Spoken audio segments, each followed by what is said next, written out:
ओम शांति। आज है 28 सितंबर 2021 के ईश्वरीय महावाक्य। पहले सुनते हैं मुरली के मुख्य पॉइंट्स।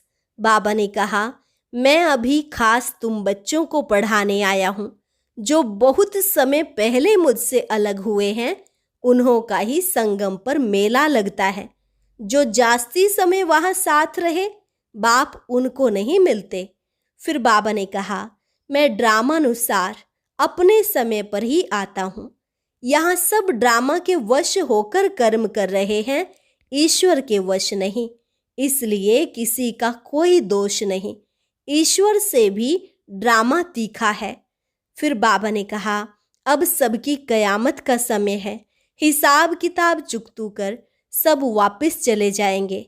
बाकी तुम राजभाग्य पाएंगे। इस संगम युग पर तुम्हारी चढ़ती कला चपटी में हो जाती है। इसलिए तो गायन है, जनक को सेकंड में जीवन मुक्ति मिली।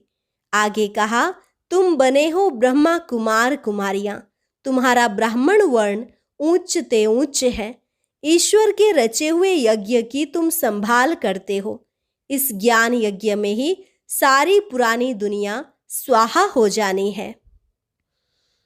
अभी तुम बच्चों की बुद्धि के कपाट खुल गए कि काम महाशत्रु है। स्वर्ग की बादशाही पाने के लिए एक जन्म पवित्र रहना, यह तो सस्ता सौदा हुआ ना। और लास्ट में बाबा ने कहा, इस मृत्यु लोक में तुम्हारा यह अंतिम जन्म है। अभी तुम अमर लोक के लिए पढ़ रहे हो। यहाँ तुम आए हो ईश्वर से ज्ञान लेकर राज राजेश्वरी बनने। अमर कथा सत्यनारायण की कथा बाप ही सुनाते हैं, जिससे सेकंड में तुम नर से नारायण बनते हो। और अब सुनते हैं महावाक्यों को विस्तार से। मुरली का सार। मीठे बच्चे, बाप आए हैं तुम्हें पुजारी से पूज्य बनाने। पूज्य से पुजारी और पुजारी से पूज्य बनने की पूरी कहानी तुम बच्चे जानते हो। प्रश्न, कौन सी बात दुनिया वालों के लिए असंभव लगती और तुम सहज उसे अपने जीवन में धारण करते हो? उत्तर, दुनिया वाले समझते हैं कि गृहस्थ व्यवहार में रहते पवित्र रहना यह तो बिल्कुल असंभव है, और तुम सहज धारण कर लेते क्योंकि जानते हो इससे स्वर्ग की बादशाही मिलती है। तो यह बहुत सस्ता सौदा हुआ ना।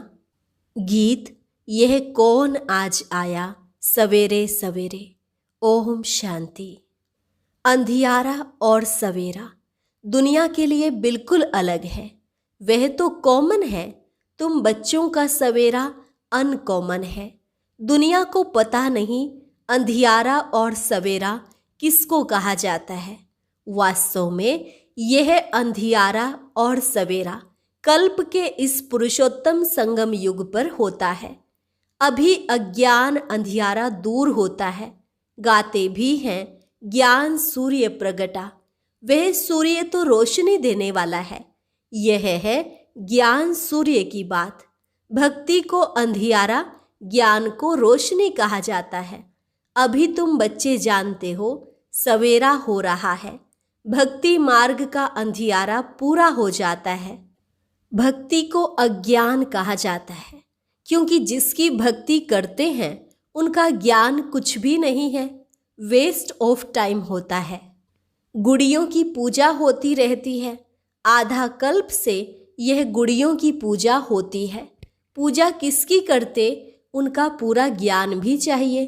देवी देवताओं का है पूज्य घराना। वही पूज्य फिर पुजारी बनते हैं। पूज्य से पुजारी, पुजारी से पूज्य बनने की कितनी लंबी चौड़ी कहानी है। मनुष्य तो पूज्य पुजारी का अर्थ भी नहीं समझते हैं। परमपिता परमात्मा आते ही हैं संगम पर, जबकि अंधियारा पूरा होता है सवेरा बनाने आते हैं। परंतु उन्होंने कल्प के संगम युगे के बदले युगे युगे लिख दिया है। जब 4 युग पूरे होते हैं तो पुरानी दुनिया पूरी हो, फिर नई दुनिया शुरू होती है। तो इसको कहेंगे कल्याणकारी संगम युग। इस समय सब नरकवासी हैं। जब कोई मरता है तो कहते हैं स्वर्ग पधारा, तो जरूर नरक में था। यह कोई समझते नहीं कि हम नरक में हैं। रावण ने सबकी बुद्धि को एकदम ताला लगा दिया है। सबकी बुद्धि एकदम मारी गई है। बाप समझाते हैं भारतवासियों की बुद्धि सबसे विशाल थी। फिर जब बिल्कुल ही पत्थर बुद्धि बन जाते हैं तब ही दुख पाते हैं। ड्रामा प्लान अनुसार बेसमझ बनना ही है। बेसमझ बनाती है माया। पूज्य को समझदार और पुजारी को बेसमझ कहा जाता है। कहते भी हैं हम नीच पापी हैं, परंतु समझदार कब थे यह पता नहीं पड़ता। रावण रूपी माया बिल्कुल ही पत्थर बुद्धि बना देती है। अभी तुमको समझ आई है कि हम ही पूज्य थे, फिर पुजारी बने। अभी तुम बच्चों को खुशी होती है। बहुत दिनों से चिल्लाते आए हैं कि हमको शांति मिले अथवा जन्म मरण से छूट जाए, लेकिन इस माया की जंजीरों से मुक्ति हो जाए, यह ज्ञान भी किसकी बुद्धि में नहीं है। तुम जानते हो सीढ़ी उतरते आते हैं। सतयुग में तो फिर भी धीरे धीरे उतरते हैं, टाइम लगता है। सुख की सीढ़ी उतरने में टाइम लगता है। दुख की सीढ़ी जल्दी जल्दी उतरते हैं। सतयुग त्रेता में है 21 जन्म, द्वापर कलयुग में 63 जन्म। आयु कम हो जाती है। अभी तुम जानते हो हमारी चढ़ती कला चपटी में हो जाती है। गाते भी हैं जनक को सेकंड में जीवन मुक्ति मिली, परंतु जीवन मुक्ति का अर्थ नहीं समझते हैं। एक जनक को जीवन मुक्ति मिली, वह सारी दुनिया को मिली। अभी तुम्हारी बुद्धि का ताला खुल गया है। किसकी डल बुद्धि होती है तो कहते हैं परमात्मा इनको अच्छी बुद्धि दो। सतयुग में ऐसी कोई बात नहीं। जो आत्माएं बहुत काल परमात्मा से अलग रहती हैं उनका भी हिसाब है। बाप जब परम धाम में थे उस समय जो आत्माएं उनके साथ मुक्ति धाम में रहती हैं, पिछाड़ी में आती हैं, वह बहुत समय साथ रहती हैं। हम तो थोड़ा टाइम वहाँ रहते हैं। पहले पहले हम बाप से बिछुड़ते हैं। इसलिए गाया जाता है आत्मा परमात्मा अलग रहे बहुकाल। उन्हों का ही अब मेला है। जो बहुत समय बाप से अलग रहे हैं तो वहाँ बहुत समय साथ रहते हैं, उनको नहीं मिलते हैं। बाप कहते हैं खास तुम बच्चों को मैं पढ़ाने आता हूँ। तुम बच्चों के साथ हूँ तो सबका कल्याण होता है। अभी सबकी कयामत का समय है। अभी सब हिसाब किताब चुकतू कर चले जाएंगे, बाकी तुम राज भाग पाएंगे। यह बातें कोई की बुद्धि में नहीं है। गाते भी हैं गॉड फादर, लिबरेटर, गाइड। दुख से लिबरेट कर शांति धाम में ले जाने के लिए गाइड बनते हैं। सुख धाम के लिए गाइड नहीं बनते। आत्माओं को शांति धाम में ले जाते हैं। वह है निराकारी दुनिया जहाँ आत्माएं रहती हैं, परंतु वहाँ कोई जा नहीं सकता क्योंकि पतित हैं। इसलिए पतित पावन बाप को पुकारते हैं। खास भारतवासी जब उल्टे बन जाते हैं तब बेहद बाप को ही कुत्ते बिल्ली पत्थर ठिक्कर में ले जाते हैं। वंडर है ना, अपने से भी मुझे नीचे ले जाते हैं। यह भी ड्रामा बना हुआ है, किसका दोष नहीं है। सब ड्रामा के वश हैं, ईश्वर के वश नहीं। ईश्वर से भी ड्रामा तीखा है। बाप कहते हैं मैं ड्रामानुसार अपने समय पर आऊँगा। मेरा आना एक ही बार होता है। भक्ति मार्ग में मनुष्य कितने धक्के खाते हैं। तुमको बाप मिला है, बाप से चपटी में वर्षा लेना है। वर्षा मिल गया फिर धक्के खाने की दरकार नहीं।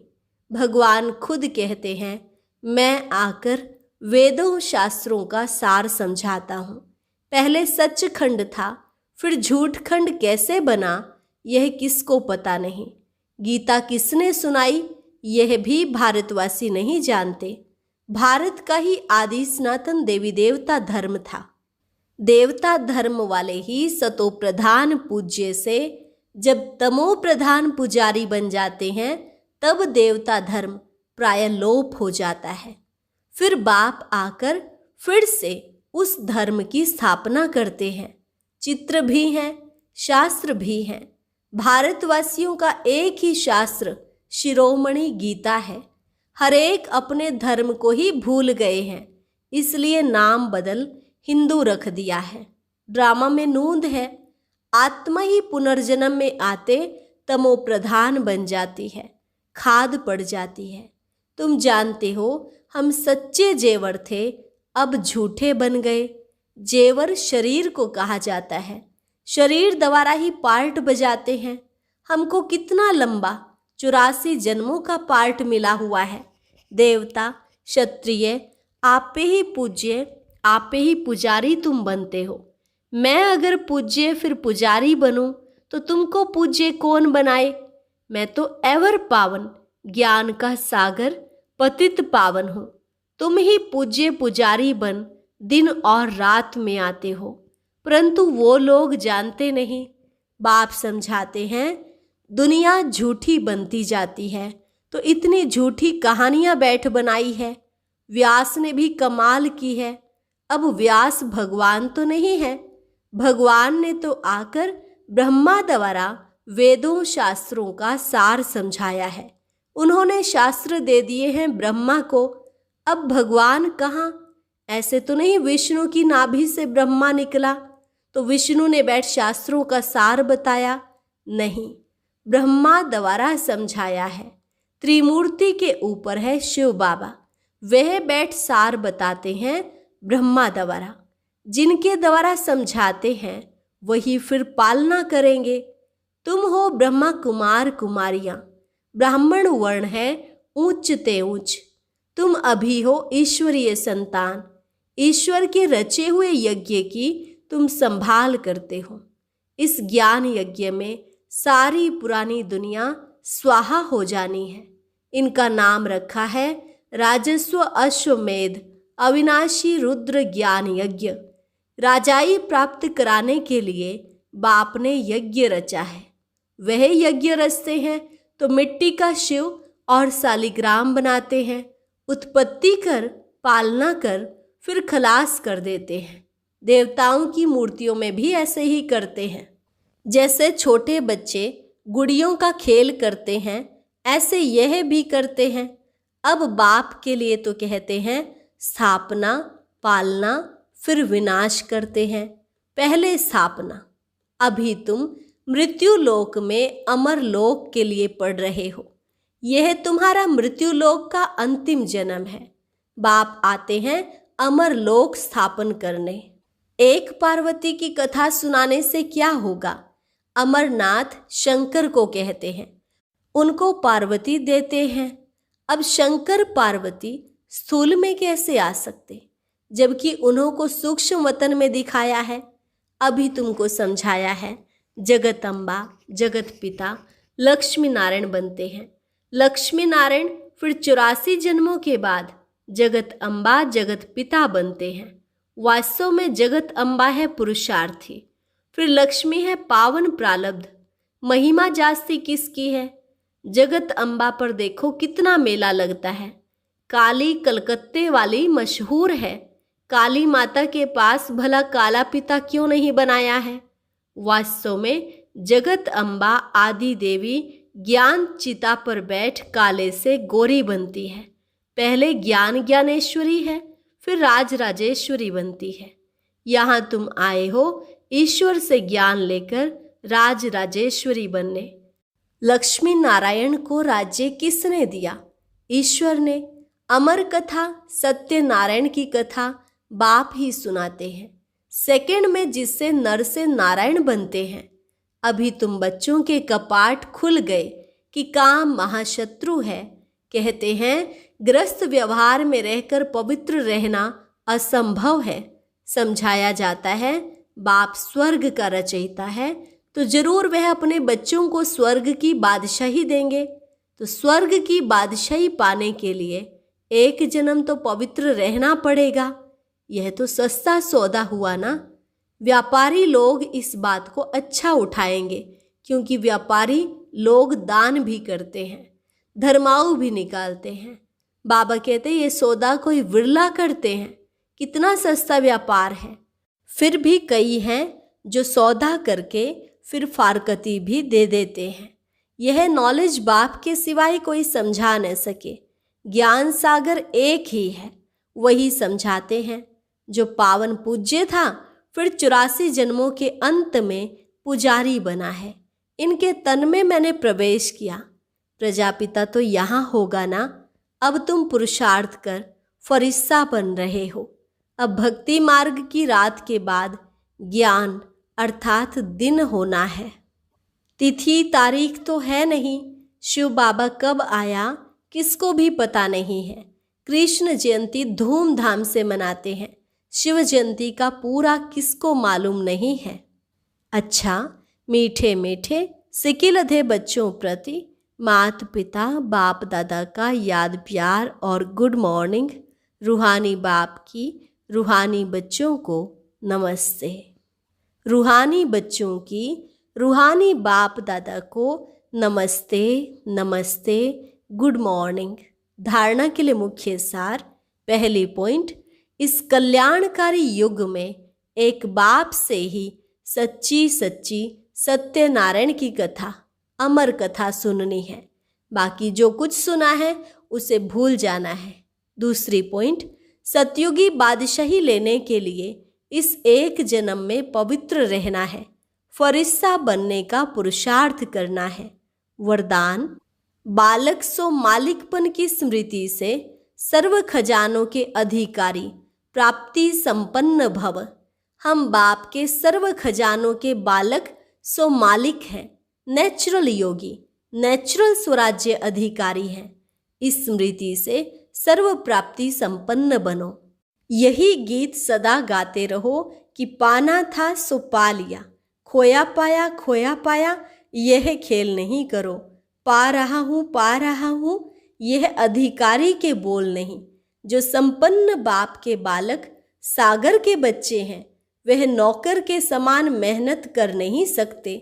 स्लोगन, योग बल द्वारा कर्म भोग पर विजय प्राप्त करना यही श्रेष्ठ पुरुषार्थ है। योग बल द्वारा कर्म भोग पर विजय प्राप्त करना यही श्रेष्ठ पुरुषार्थ है। अभी है मातेश्वरी जी के अनमोल महावाक्य।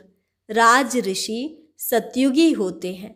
लोग यह जो कहते हैं द्वापर में राज ऋषि थे जिन्होंने बैठ यह वेद शास्त्र रचे, क्योंकि वो त्रिकालदर्शी थे। अब वास्तव में राज ऋषि हम सतयुग में ही कह सकते हैं, क्योंकि वह विकारों को पूरा जीते हुए हैं, अर्थात कमल के फूल समान जीवन मुक्त अवस्था में रहते राजाई चलाते हैं। बाकी यह जो द्वापर में परमात्मा को प्राप्त करने के लिए तप करने वाले ऋषि हैं जिन्होंने वेद शास्त्र रचे हैं, सतयुग में तो वेद शास्त्र की जरूरत ही नहीं रहती, ना हम उन्हों को त्रिकालदर्शी कह सकते हैं। जब हम ब्रह्मा विष्णु शंकर को त्रिकालदर्शी नहीं कह सकते हैं तो फिर यह द्वापर युग वाले रजोगुण समय के ऋषि मुनि कैसे त्रिकालदर्शी बन सकते हैं। त्रिकालदर्शी अर्थात त्रिमूर्ति, त्रिनेत्री सिर्फ एक परमात्मा शिव को कह सकते हैं, जो स्वयं इस कल्प के अंत में आए सारी रचना का अंत दे देते हैं। वहाँ सतयुग में प्रारब्ध भोग नहीं है। वहाँ यह ज्ञान नहीं रहता कि हम ब्रह्मावंशी ब्राह्मण ही सिर्फ मास्टर त्रिनेत्री त्रिकालदर्शी हैं। बाकी सारे कल्प के अंदर कोई को भी ज्ञान नहीं मिल सकता है। न देवताओं को न मनुष्यों को त्रिकालदर्शी कह सकते हैं। अच्छा, और अब यह एक बहुत अच्छी वीडियो भी जरूर देखें।